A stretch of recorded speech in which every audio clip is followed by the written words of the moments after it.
je me demande ce que vient faire le paragraphe 5 dans cet avis.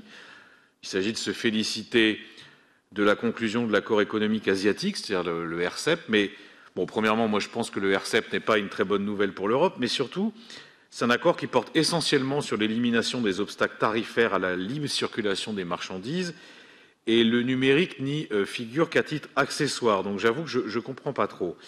Si je reviens à l'ordre des paragraphes, évidemment, je suis favorable à l'urgence qui est exprimée dans l'avis, celui soulevé par tous les collègues, de combler le retard européen en matière d'économie des données et de l'intelligence artificielle. Mais je relève quand même une contradiction, c'est que la solution qui est esquissée dans cet avis, c'est de soumettre les règles de l'Union à un cadre mondialisé sous l'égide de l'OMC qui favorise la libre circulation des données. Et en tant que membre de la commission intelligence artificielle, je pose la question, si nous adoptons cette position, que deviendrait par exemple le cadre éthique que nous appelons collectivement de nos vœux pour réguler l'intelligence artificielle? Que deviendrait notre règlement général sur la protection des données personnelles, alors qu'on sait que ni la Chine ni les États-Unis n'ont l'intention de se doter ni d'accepter de tels garde-fous de la part des concurrents?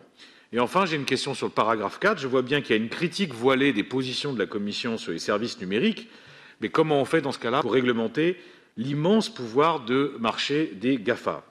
Donc, par ailleurs, je pense que s'en remettre pour consolider l'économie numérique européenne à la concurrence et à la mondialisation, sans règles, sans garde-fous, ça me paraît une folie. Moi, au contraire, je pense que c'est de protection que nous avons besoin pour développer nos entreprises dans ce domaine, précisément parce que nos entreprises sont en retard.